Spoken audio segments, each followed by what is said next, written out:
Assalamualaikum warahmatullahi wabarakatuh. Selamat datang kembali di Heriat Channel. Channelnya para kreator hebat. Hebat luar biasa.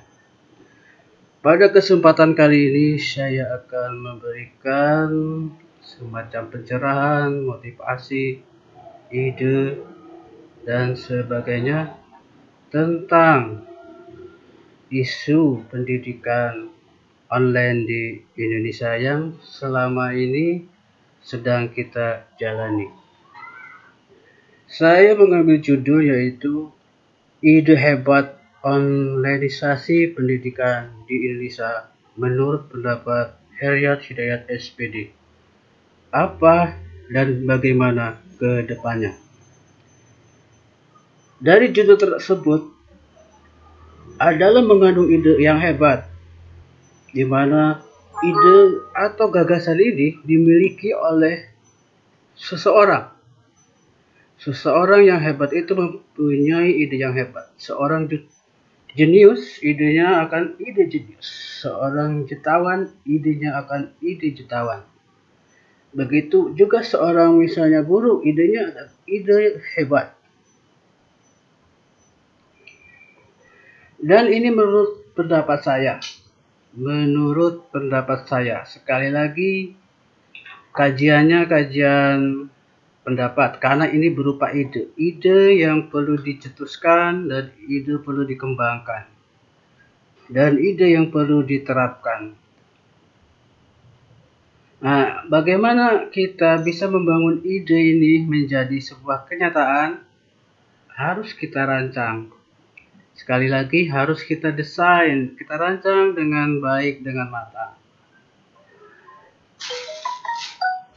Pada kesempatan berikutnya bisa saya kembangkan menjadi sebuah tontonan yang menarik, sebuah suguhan bagi perkembangan dunia pendidikan di Indonesia. Baik, kembali ke judul itu tadi, adalah latar belakang saya kenapa membuat judul seperti ini ya. Jadi kembali ke judul Ide Hebat Onlineisasi Pendidikan di Indonesia. Apa dan bagaimana ke depannya? Mari kita simak bersama-sama. Ada 3 pilihan dalam penyelenggaraan pendidikan yang akan kita hadapi, baik sekarang maupun di masa yang akan datang. Pertama, pendidikan tatap muka. Kedua, penyelenggaraan tatap muka online. Ketiga, tidak online. Dari 3 pilihan ini, kita harus memilih apakah hanya tatap muka online atau tidak online. Di sini saya memilih tatap muka online. Kenapa? Karena menurut saya ini realita yang harus kita hadapi bersama. Tatap muka dan online. Bagaimana kita membuka kajian ini? Baik, sebelumnya kita lihat latar belakangnya seperti ini, yang harus dipenuhi saat ini.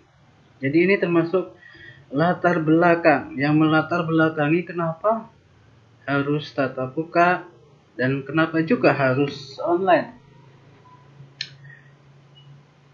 Pertama, ada proses belajar dan proses mengajar. Di dunia pendidikan ini ada proses belajar dan mengajar. Dari dulu sampai kapanpun ini akan berlangsung. Siapa pelakunya? Pelaku belajar bisa guru, bisa siswa, bisa siapa saja yang tertarik untuk belajar. Dan semua orang perlu belajar, harus belajar. Kenapa? Karena ini adalah kebutuhan bersama. Demikian pula mengajar. Mengajar ini juga adalah kebutuhan. Bagi siapa? Bagi guru dan siapa saja. Kenapa saya menamakan siapa saja? Pendidikan ini tanggung jawab bersama, termasuk diantaranya orang tua, dinas-dinas terkait yang berwenang untuk mengurusi pendidikan ini dan sebagainya. Kalau sudah bicara kebutuhan, tentu harus ada kesadaran. Kesadaran apa? Untuk memenuhi kebutuhan-kebutuhan ini. Kesadaran bersama untuk memenuhi kebutuhan bersama. Kalau tidak ada kebutuhan, tidak ada kesadaran, ini tidak akan tercapai. Atau hanya tercapai sebagian-sebagian saja. Kita ingin mencapainya ini maksimal 100% di negara kita ini. Jadi harus ada kebutuhan. Siswa ini harus butuh terhadap ilmu pendidikan, terhadap ilmu. Guru harus butuh murid yang mau untuk belajar. Jangan sampai dengan pendidikan online ini banyak siswa yang tidak mau belajar. Nah, itu adalah kendala yang harus kita hadapi. Kenapa? Ya, online ini memerlukan strategi, rancangan, sistem. Kalau tidak dibangun, maka itu akan hancur. Bagaimana membangunnya? Mari kita simak penjelasan berikutnya. Jadi silakan disimak. Ini adalah pendapat pribadi saya untuk memotivasi, untuk membangun ide bersama ya. Mohon maaf ada kekurangan mungkin. Di sini tujuan saya baik ya, tidak ada tujuan apa-apa. Di sini saya berjuang untuk kemajuan pendidikan Indonesia. Mari kita berjuang bersama. Pejuang-pejuang pendidikan itu adalah pahlawan-pahlawan pendidikan yang akan dirasakan oleh generasi mendatang. Nah, setelah kita memenuhi kebutuhan dan setelah kita sadar akan kebutuhan tersebut, maka untuk apa? Yaitu untuk menciptakan lingkungan belajar sesuai kebutuhan tadi, sesuai kesadaran tadi, yang nantinya akan mewujudkan masyarakat literasi, masyarakat yang berkarakter unggul. Ini semua akan kita capai. Berikutnya, untuk memenuhi itu, maka harus dipenuhi kebutuhan-kebutuhannya. Apa saja? Untuk memenuhi pemenuhan kebutuhan tersebut. Berarti kita harus ada wadah. Wadah tempat untuk memenuhi kebutuhan tersebut. Harus kita siapkan wadahnya. Fasilitasnya harus kita siapkan. Sistemnya harus kita siapkan. Harus ada. Apa wadahnya ya? Wadahnya itu harus bisa menampung aspirasi, menampung segalanya yang berhubungan tentang pendidikan, tentang pengajaran dan seterusnya. Harus ditampung. Nanti kalau sudah ditampung di situ terkumpullah, ya sudah terkumpul itu sudah bagus. Sudah ada isi, tinggal isinya kita apakan, kita olah kan, kita buat isinya menjadi yang lebih bagus lagi. Jangan hanya sekedar isi di wadah ini, tetapi kualitas, bukan hanya kuantitas yang kita kejar, tapi kualitas. Ya, jadi kualitas dan kuantitas itu nanti harus kita sinkronkan, ya, biar pemerataannya terjadi nantinya. Terus harus bisa nyaman, wadahnya ini harus nyaman, ya. Kalau tidak nyaman, orang nggak akan masuk ke wadah ini, akan lari, akan takut. Katakanlah wadah ini kalau rumah itu harus lengkap, harus nyaman, ada AC-nya, ada hiburannya, ada segala macamnya ya. Terus harus kuat wadahnya, kuat mental, kuat fisik. Kalau tidak kuat bocor, kalau sudah bocor, nanti wadah ini juga akan tidak bagus. Bapak-bapak, ibu-ibu atau sahabat Hernia Channel. Atau kita lanjutkan ke fasilitas. Fasilitasnya bagaimana? Ya harus ada fasilitas menunjang kebutuhan tadi.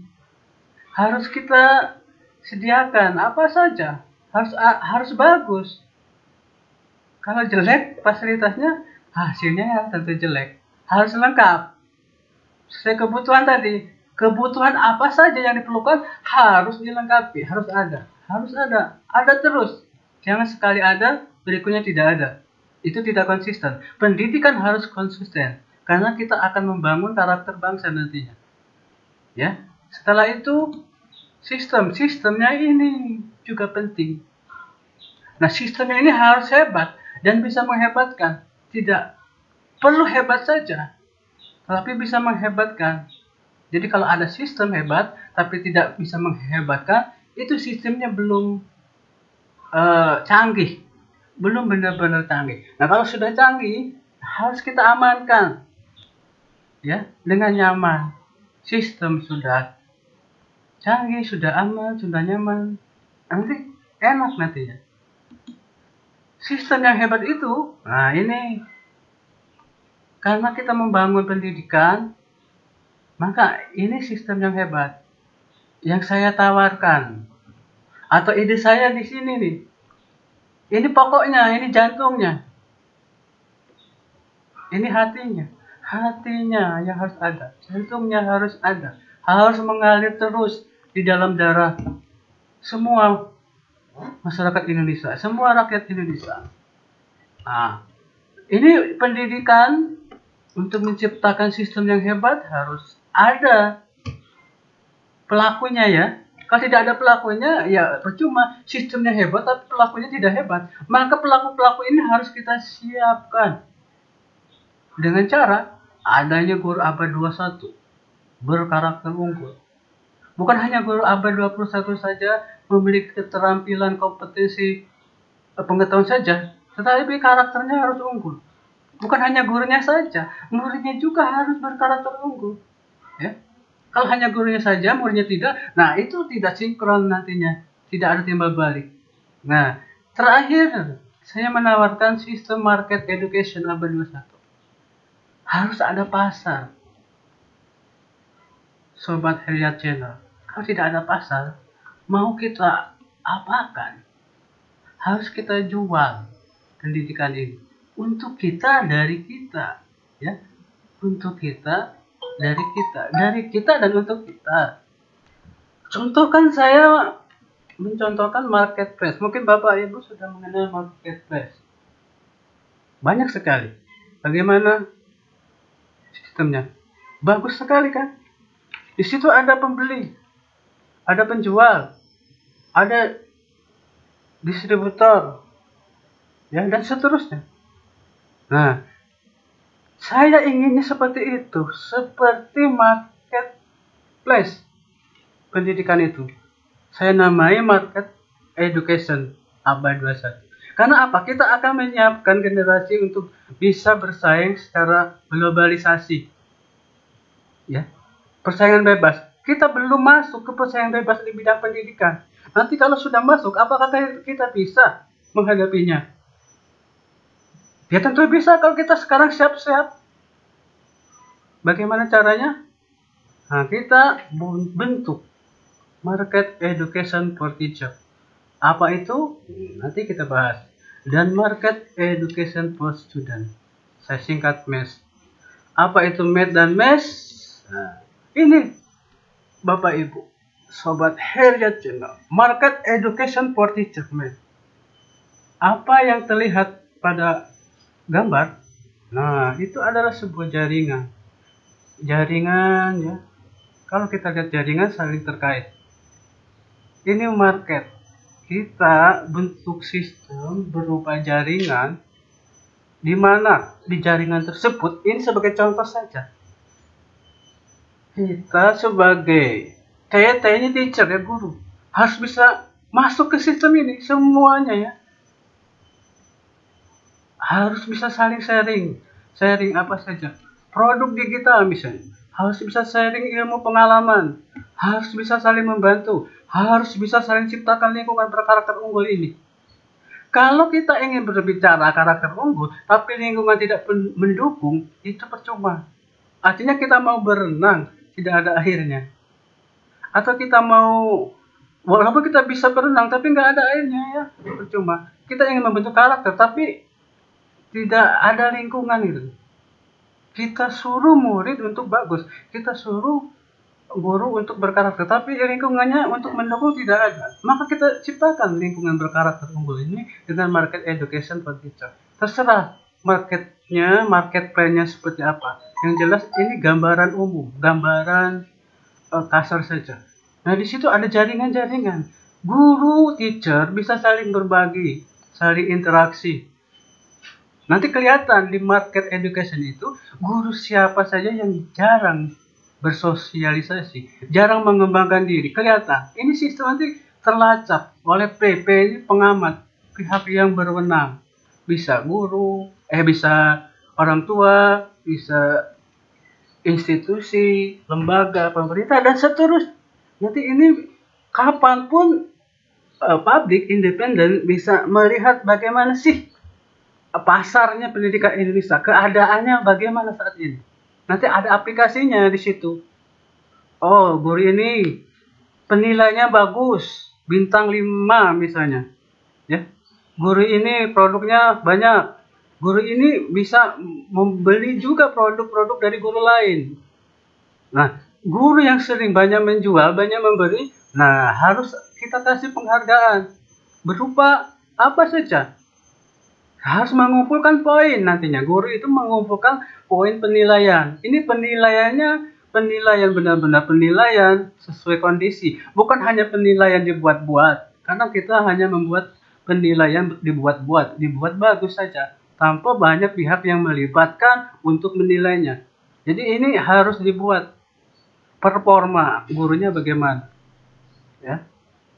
Kemampuan gurunya bagaimana. Nah, kalau gurunya ini jarang misalnya mengembangkan diri, maka seperti ini kelihatannya hanya menerima saja misalnya, atau hanya memberi saja misalnya.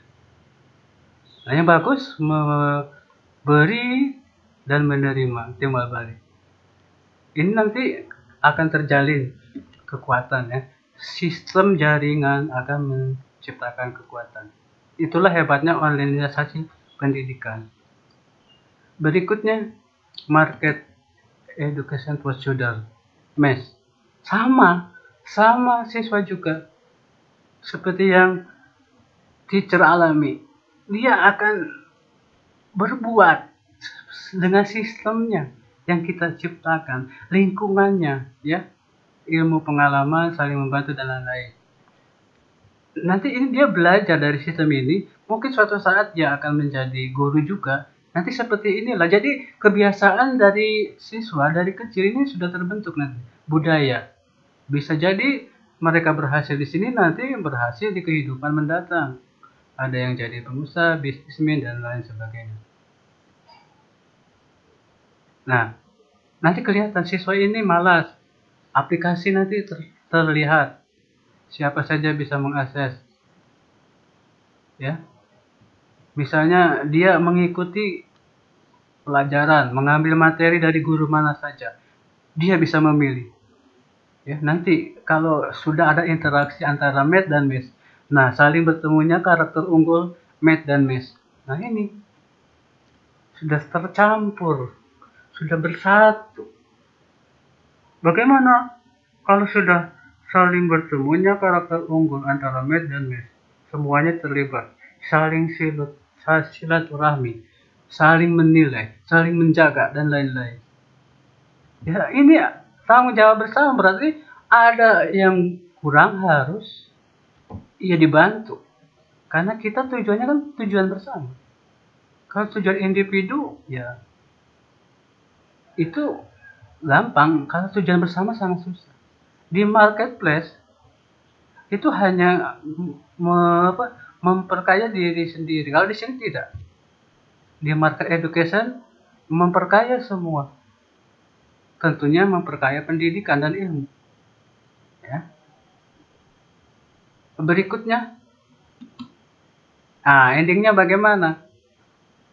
Ending yang menentukan. Setelah ide tadi saya bangun, terus ide tersebut saya rancang, saya desainnya sudah saya berikan dengan wadah, dengan sistem, dengan apa saja, ya, endingnya sukses bersama. Kenapa bisa kita capai?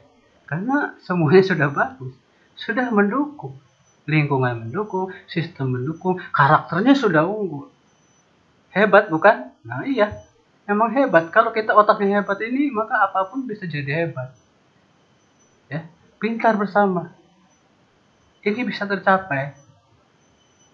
Yang minimal pintar dia dalam mengatasi situasi yang dihadapi.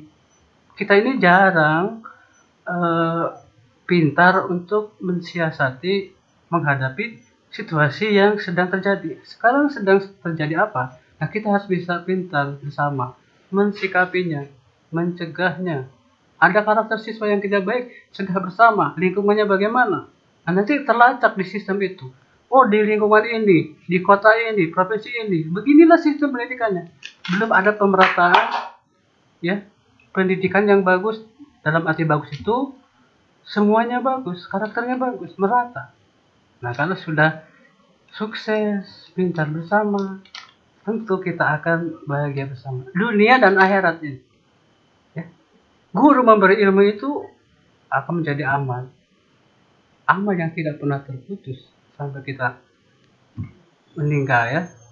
Siswa juga sama, mendapat ilmu, mendapat amal. Amal dia apa? Belajar, berbagi kepada temannya, mengajak temannya kebaikan. Jangan harus dipaksa pendidikan karakter itu, tapi kita ciptakan secara tidak langsung pendidikan karakter itu nantinya membudaya sendiri, ya, membudaya sendiri. Terakhir, persatuan bangsa semakin kuat. Sudah silaturahmi, sudah saling berbagi, ya semakin akrab, semakin kuat, ya. Nah, nanti endingnya ya. Ini ending bagian. Nah, ending terakhir, negara semakin hebat dan maju. Kalau berbicara negara, maka berbicara semuanya. Semua kan negara Indonesia semakin hebat dan maju.